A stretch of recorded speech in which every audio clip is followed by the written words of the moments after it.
네, 사과목 시작하겠습니다. 자, 61번부터 보시겠습니다. 자, 생성하고자 하는 곡선을 근사하게 포함하는, 근사하게, 그러니까 가깝게, 그 얘기겠죠?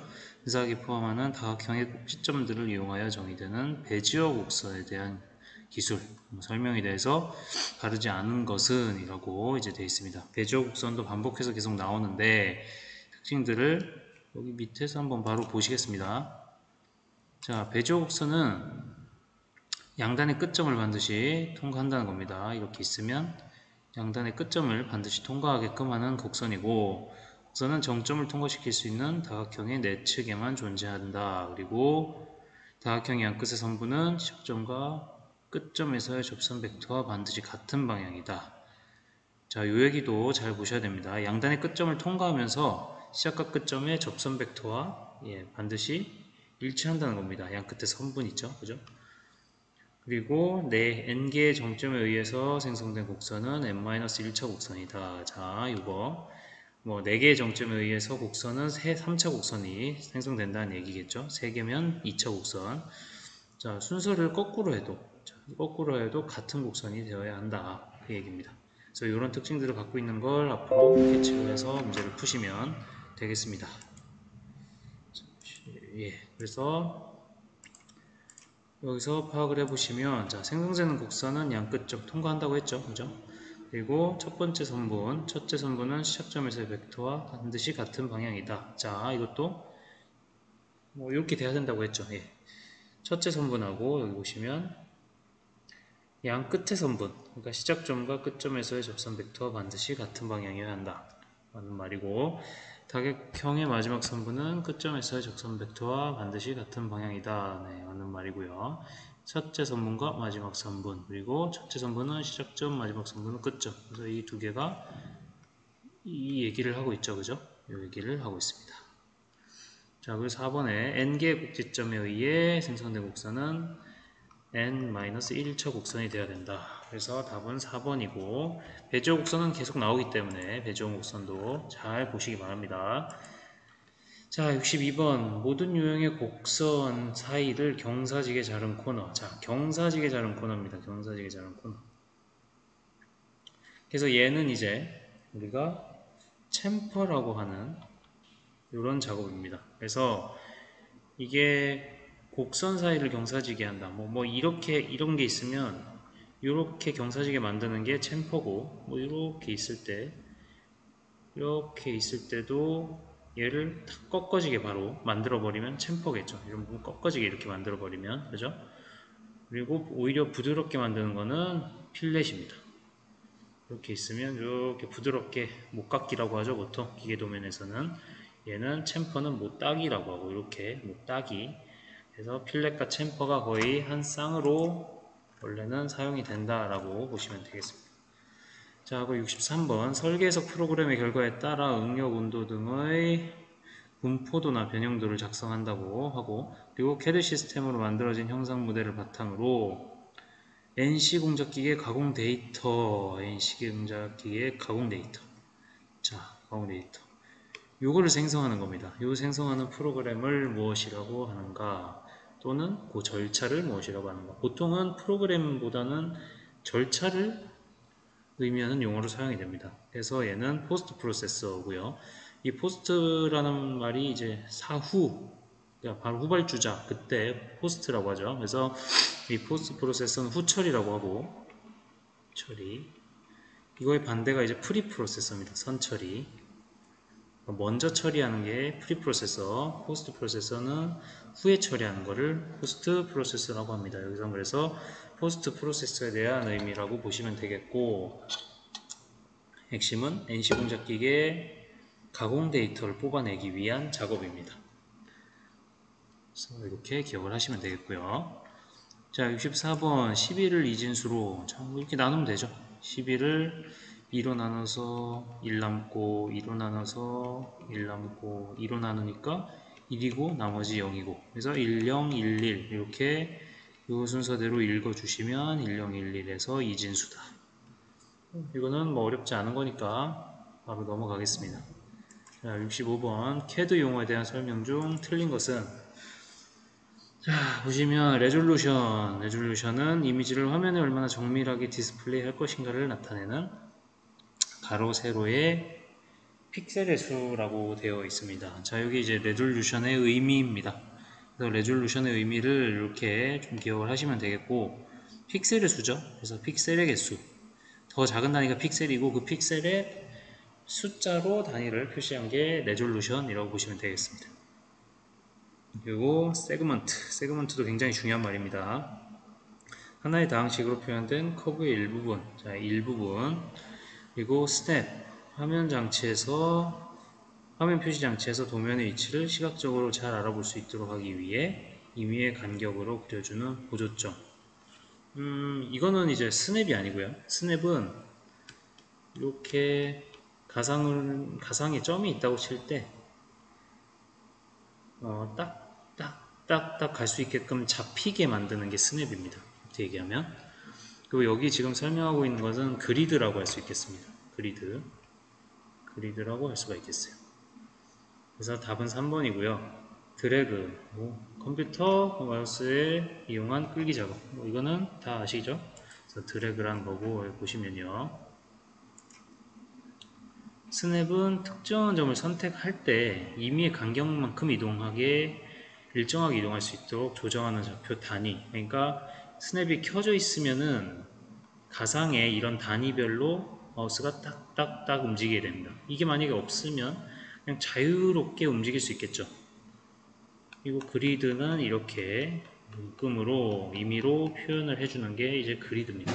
그래서 그리드는 설정하는 거에 따라서 간격을 우리가 벌릴 수도 있고 아니면 좁게 할 수도 있고 이렇게 사용자 편의에 따라서 설정을 할 수도 있는 게 그리드라고 보시면 되겠습니다. 자, 66번 와이어프레임 모델링. 자, 서피스,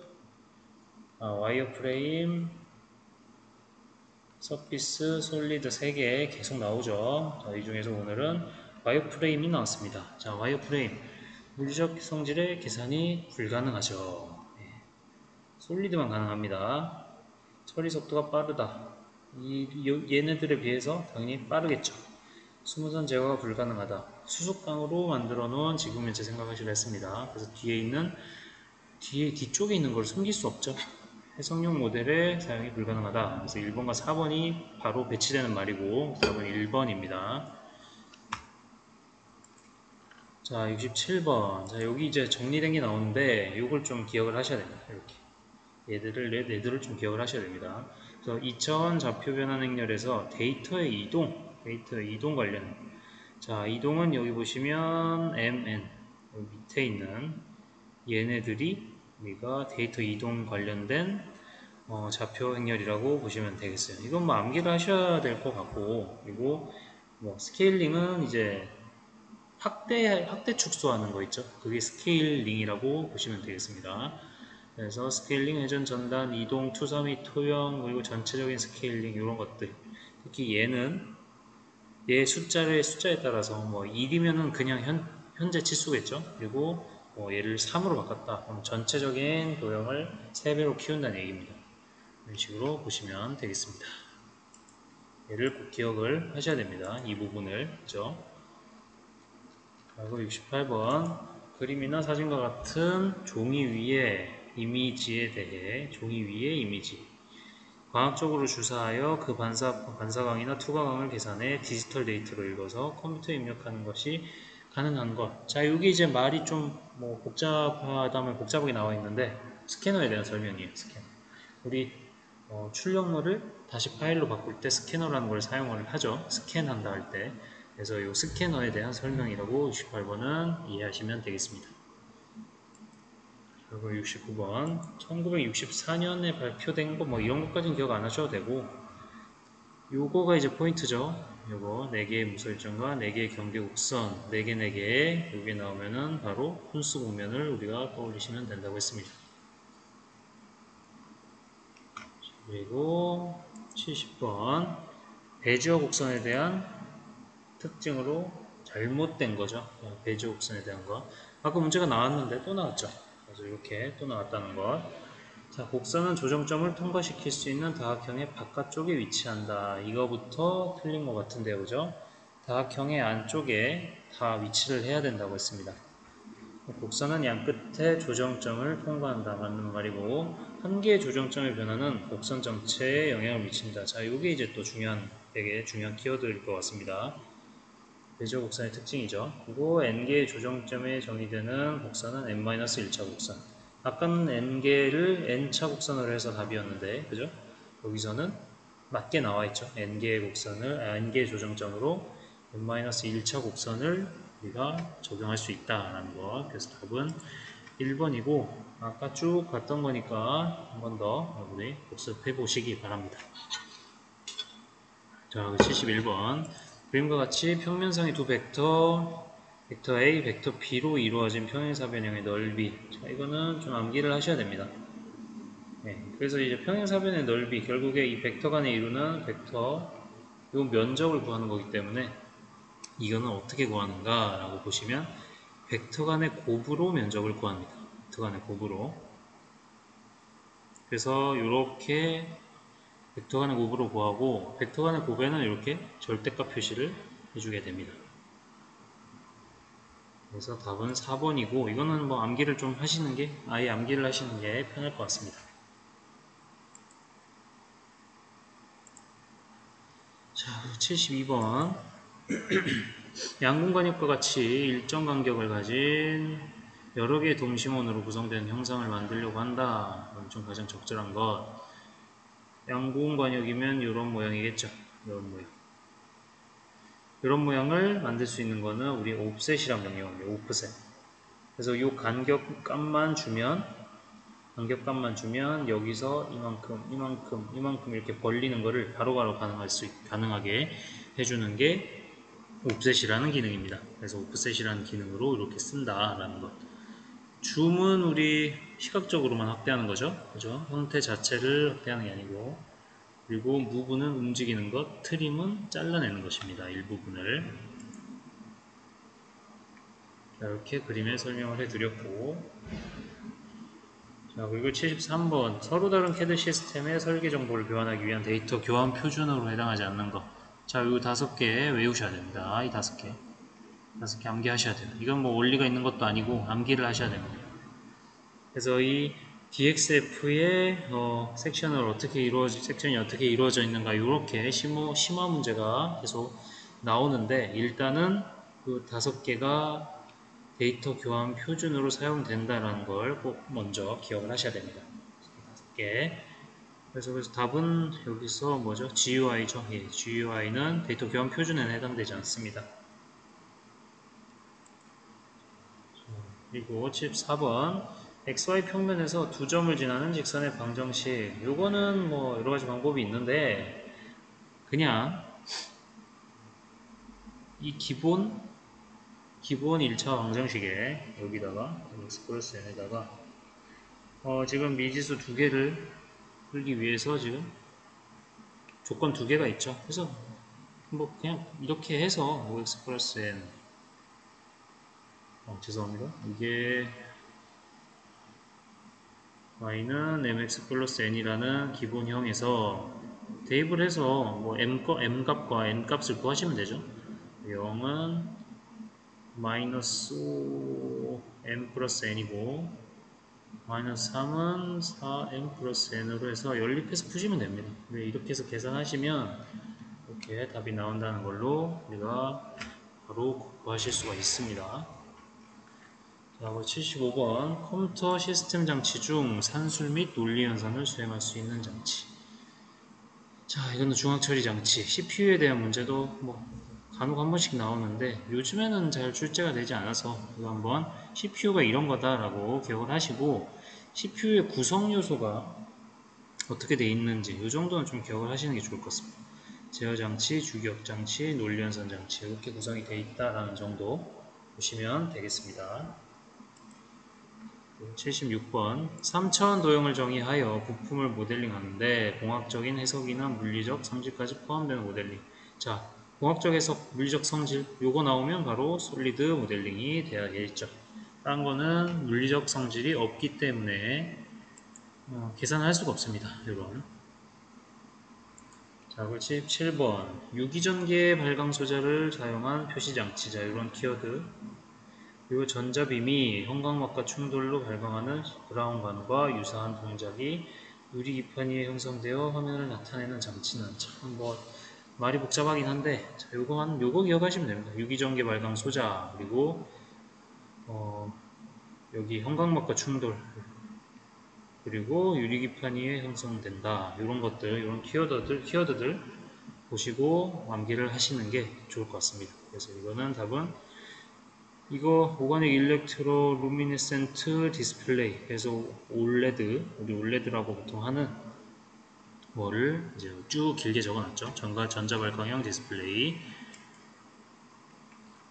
그래서 계속 반복해서 나옵니다. 이것도. 그래서 올레드에 대한 성질 잘 알아두시고, 자, 솔리드 모델링에서 CSG 방식과 비교한 비랩 방식. 자, CSG 또 나오죠. CSG. 합차적 불리언 연산, 불대수, 불연산, 그죠? 불연산. 그와 비교한 비랩 방식의 특성에 대해서 물었습니다. 자, 비랩 방식의 장점 보시면 CSG 방식으로 만들기 어려운 물체 모델화에 적합하다. 그러니까 이 불연연산으로 합차적하는 이 CSG 방식보다 이제 복잡하고 어려운 물체를 적용할 수 있다는 거고. 자, 이거부터 헷갈리죠. 화면 재생 시간이 적게 소요된다. 그리고 전개도 작성 용이한데 보시면 많은 메모리를 필요한다고 했습니다. 그래서 이게 되게 헷갈리시기 때문에 공부 단디 하셔야 된다고 했죠. 그래서 화면 재생 시간은 적게 소요되는데 많은 메모리를 필요로 한다. 또 중량 계산은 곤란하다. 특징들 반복하면서 계속 헷갈리시지 않게 반복하시기 바랍니다. 그래서 아마 답은 바로 찾으면 나오실 거고. 자, 79번. 요거는 이제 원의 형상을 표준형 방정식으로 어떻게 표현하는가 묻고 있는 겁니다. 그래서 답은 요거예요. m이면 x-m, n이면 y-n, 그리고 반지름 값이 r이면 r의 제곱, 이렇게 들어가면 된다고 했습니다. 그러니까 중심이 만약에 3,2에 반지름이 4면 x-3의 제곱 플러스 y-2의 제곱은 16 하면 3,2에 4짜리 이런 원이 그려진다는 겁니다. 반지름 4짜리 원이 이렇게 그려진다는 얘기를 하고 있는 겁니다. 자, 그 80번 3차원 솔리드 모델을 구성하는 요소 중 기본 형상 프리미티브라고 할 수 없는 것. 자, 프리미티브는 기본 형상들이라고 보시면 돼요. 그래서 3차원 솔리드죠, 지금. 그래서 3차원 형상으로 적당하지 않은 것을 찾으시면 됩니다. 구 3차원이죠. 원통 3차원이죠. 직선은 뭐죠? 2차원이죠. 원추는 3차원이죠. 원추는 이렇게 꽃갈처럼 생긴 모양을 원추라고 보시면 됩니다. 그래서 이 직선 2차원 형상이기 때문에 3차원 프리미티브로는 해당되지 않는다는 거. 그래서 답은 3번입니다. 자, 4과목 여기까지 하겠습니다.